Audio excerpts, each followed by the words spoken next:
Things could be looking up for Uganda Telecom UTL that was nearing collapse before government regained control of the previously publicly owned company in late April. State Minister of Investment and Privatization Evelyn Anite is supervising the process to bring UTL back on its feet. It doesn't matter whether her methods make her come off as the president's blue-eyed girl or get her own hashtag. Her eyes are set on winning. Anita trended most of last week after she proposed that all Ugandans should own UTL lines. Now, many criticized her for what they said was a ridiculous proposal, but the minister is not moved. Anita is instead shocked that she's being lambasted for encouraging Ugandans to support their own farm.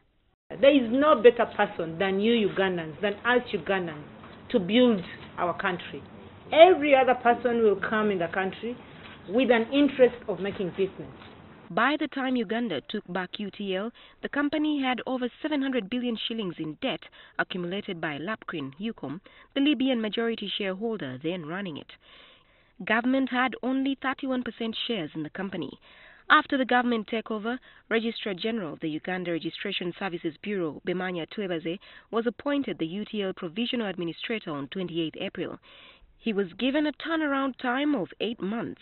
In the changes, the UTL Managing Director, Chief Legal Counsel, Chief Finance Officer and Head of Audit were fired along with others. How do you pay someone 100 million and you pay for electricity? You fail to pay for water? You have to be very strategic. You take it slowly. First, get them out of the way. After firing them, stabilize the boat. You might think that we are keeping quiet. We are focusing on the emergencies. Later on, whoever did wrong shall definitely answer for those wrongs. A number of government agencies owe UTL in excess of 15 billion shillings. Once recovered, the interim UTL managers plan to use this money to improve the network. In the next 2 months, UTL promises to provide cheap internet to Ugandans. They plan to work with West Indian Ocean Cable Company, in which UTL has 9.1% shares to achieve this. This cable company has the capacity to flood Uganda with internet even more than we can use. So last week we negotiated. We are yet to put ink to the paper.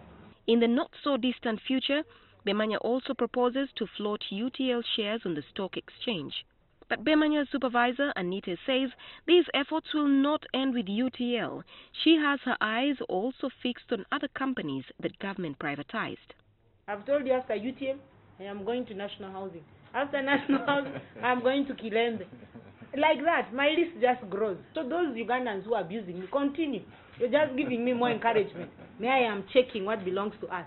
Appearing on NTV's premium society talk show Perspective with Josephine Karungi on Sunday night, the minister promised some youth in attendance UTL SIM cards and mobile phones. She fulfilled her promise a few hours later.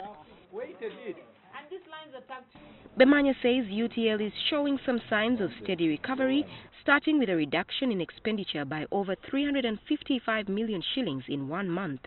In the next month, they hope to raise this to 500 million shillings. The network availability was at 75% when the provisional administration began, but it now stands at 81%.